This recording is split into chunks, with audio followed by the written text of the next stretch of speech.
गुजरात में विधानसभाओं के चुनाव चलते एसडीपीआई ने जिग्नेश मेवानी को सपोर्ट किया और उसके लिए कैंपेन कर रही है। इस सिलसिले में बीजेपी के अमित शाह और संबित पात्रा ने सनसनीखेज इल्जामात लगाए हैं एसडीपीआई पर। इन इल्जामात के रद्द में एसडीपीआई के नेशनल ऑफिस बेयरर्स ने आज press club of India Delhi में एक प्रेस कॉन्फ्रेंस ऑर्गेनाइज की। आइए सुनते हैं एसडीपीआई के वाइस प्रेसिडेंट एडवोकेट शरफुद्दीन और जनरल सेक्रेटरी को कि ये इल्ज़ामात के बारे में इन्हें क्या कहना है।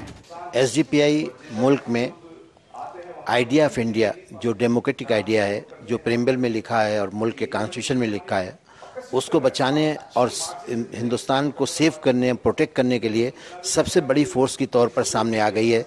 इससे घबरा कर अमित शाह एक पॉलिटिकल स्टंट कर रहे हैं। बीजेपी घबरा गई है क्योंकि हमारी सपोर्ट से गुजरात का माहौल बदला और जो जिग्नेश मेवानी के सिलसिले में उन्होंने बयान दिया वो उनकी हद तक पहुंची हुई मायूसी का सबूत है।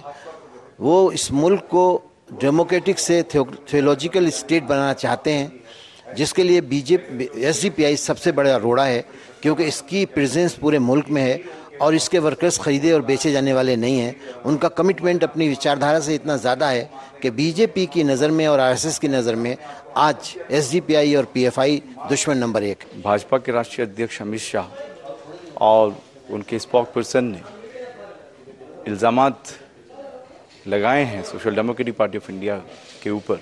हम लोगों ने ये भी तय किया है कि आगे जाकर हम लोग जो है लीगल कार्यवाही भी करेंगे, क्योंकि बीजेपी पूरी तरह घबरा चुकी है और वहाँ गुजरात में हार रही है। इसलिए अब उनके पास जो हमेशा से रहे हैं विकास के धोखे के नाम पर, वो यहाँ तक तो आ गए। अब लोग समझ चुके हैं कि किस तरीके से ये लोग, जो जनतंत्र है, हमारा लोकतंत्र है, उस जनता के खिलाफ ये काम करने वाली गवर्नमेंट है। यहाँ जनता के इश्यूज़ नहीं, यहाँ पर अडानी अंबानी और कॉरपोरेटर्स के इश्यूज़ उनके दिमाग में रहते हैं और उनके लिए काम करने वाली ये सरकार है।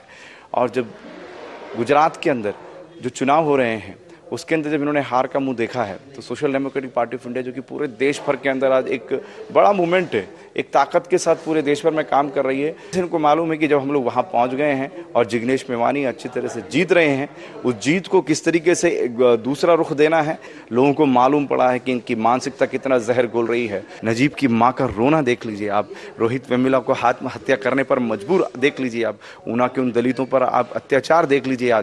आज एनएसए लगाया हुआ है किसके ऊपर? भीम आर्मी के चंद्रशेखर आजाद, जो अपनी बात को कह रहा था, इनके सामने मुंह रख कर आंख से आंख मिला रहा था। सो ये जो इनका जो घिनौना रूप है वो आज बाहर आ चुका है। वो गुजरात के अंदर उनको मालूम है, वहाँ पे किसानों को उनका जो मूल, उनका जो धन है, जो उनकी रोजगार के लिए जो उनको रोजगार चाहिए, वो कुछ नहीं मिल रहा है वहाँ पर। वहाँ हमने जाकर स्थिति देखी है, इसीलिए लोग हमारे साथ गुजरात के अंदर जुड़ रहे हैं।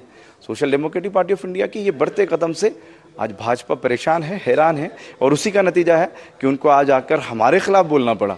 बेसलेस है किस स्तर के ऊपर जाकर ये लोग जो हैं राजनीति कर रहे हैं। इनके पास मुद्दे नहीं हैं, यहाँ पर सिर्फ ये लोग देश को बांटने का, तोड़ने का, विघटन का काम कर रहे हैं। इसी के खिलाफ जो है social democratic party of India पूरे देश भर में भाजपा के जैसे जो मूवमेंट चल रहे हैं या ऑर्गेनाइजेशंस जिनके पुष्टपनाही के साथ काम कर रही है आरएसएस जैसे लोगों के साथ, उनको आज तकलीफ हो चुकी है कि एसडीपीआई आज एक बहुत बड़ा कदम है और बहुत बड़ी ताकत है। इनको किसी न किसी तरीके से किसी गलत बयानी के साथ में यहाँ जो लोग हमारे करीब आ रहे हैं उनको दूर कैसे किया जाए, तो एक प्रोपेगेंडा किया बदनाम करने का, लेकिन इसमें कामयाब नहीं होंगे।